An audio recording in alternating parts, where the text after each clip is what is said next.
Look at this cuttlefish. It's camouflaged and it thinks we don't see it. And as soon as it thinks we saw it, it changes color and runs away. This is a wonderpus. This is another cephalopod, which is well known to be an observer of its observers. And here we have a flamboyant cuttlefish, which very quickly can change to this warning coloration. So back to our wonderpus.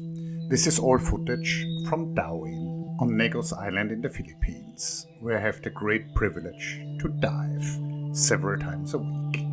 Now, this animal, and even more so the closely related mini octopus, is known to pretend to be different types of animals underwater, like a sea star, which are inedible and which would throw off a potential predator, a fish or another predatory animal which would like to eat that octopus. Now, what does that mean? Does it mean this octopus has a theory of the mind? Does it mean it has a representation in its brain of what it thinks that other animals think? So does it make itself a model, a theory about what the observer, what the predatory animal, or what the other creature which it encounters thinks and has in its mind? I think there's a very good chance that this is the case for these octopi. These are large-brained animals, even though they're invertebrates, so they're not even very closely related to all these other large-brained animals like us and whales and dolphins and apes. But, there's convergent evolution to a large brain size. And in macaque monkeys, there have been recordings in recent decades of what's called a mirror cell. So this is a nerve cell which becomes active when the monkey does a certain action, but also when the monkey observes the same action. So it's an observer-independent representation of actions in the world. Does this octopus have something like that too? Does the octopus have an idea of what intentions, of what planned actions a other creature it sees has? It seems pretty likely, after observing these animals for years, that they would have such mental capabilities in their mollusk brains.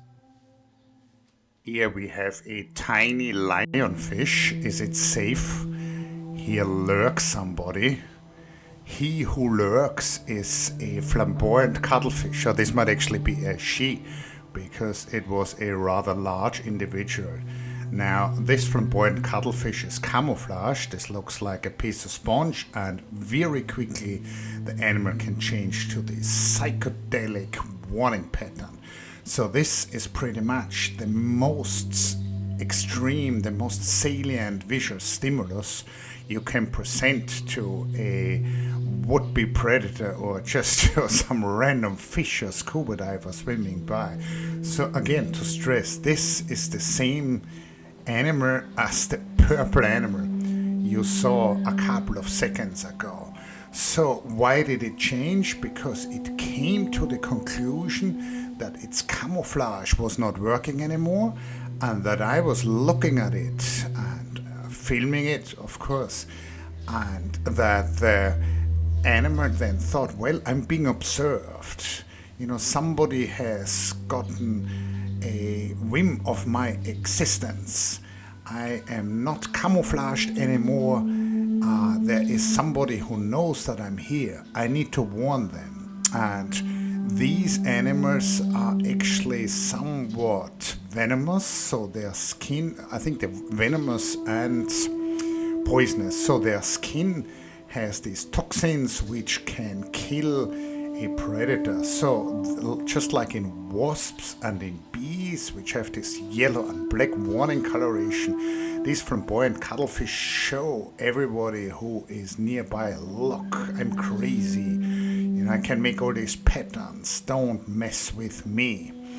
And that can be willfully switched on and off depending if the cuttlefish thinks, well, nobody sees me, I'm camouflaged, they think I'm a purple sponge, or I've been detected and now I have to warn them. So again, I think there's very good evidence, there are very good hints at least that these animals have a theory of the mind.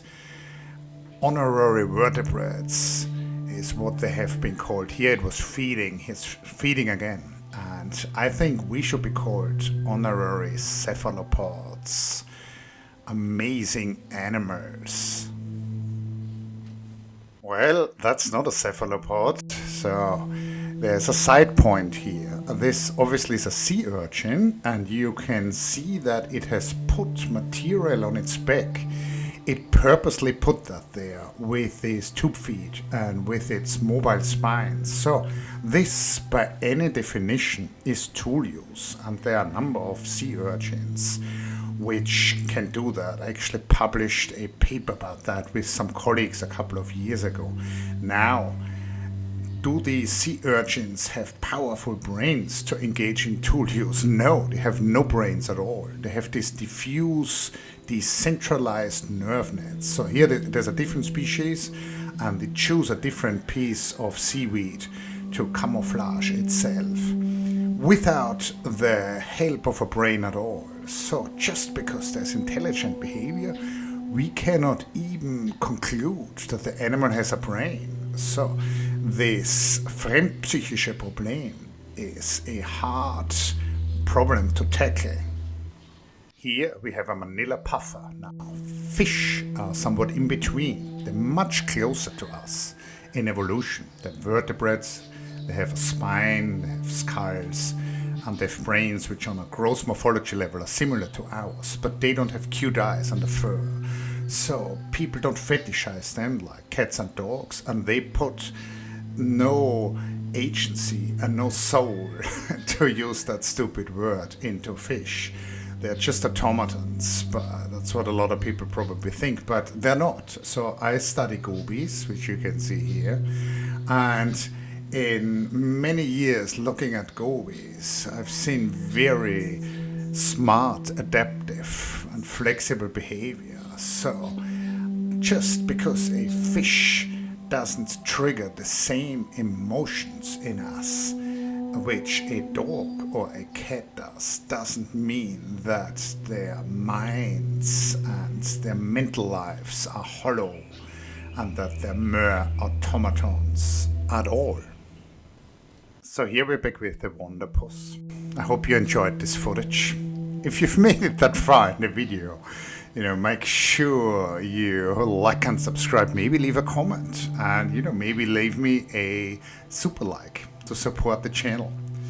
In any case, past this YouTube spiel here, which I just gave you, these animals have rich, complex mental lives. I have no doubt about that. So does that mean we should strive to save every single octopus? And there might be a fish coming by eating that octopus an hour after I filmed it. Do I have to mourn the octopus now? No, but I think it's an important insight that when we look at these ecosystems full of these complex, large brains and these animals with complex behaviors, we are not looking at intellectual deserts.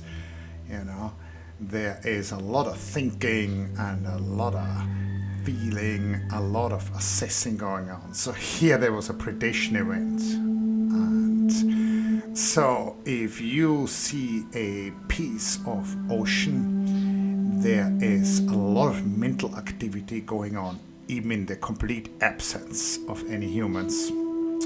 I hope you enjoyed my thoughts here. Of course, I'm leaning a little bit out of the window. Nobody has ever looked into the mind of an octopus, but I think I have a point. Jack Bexel.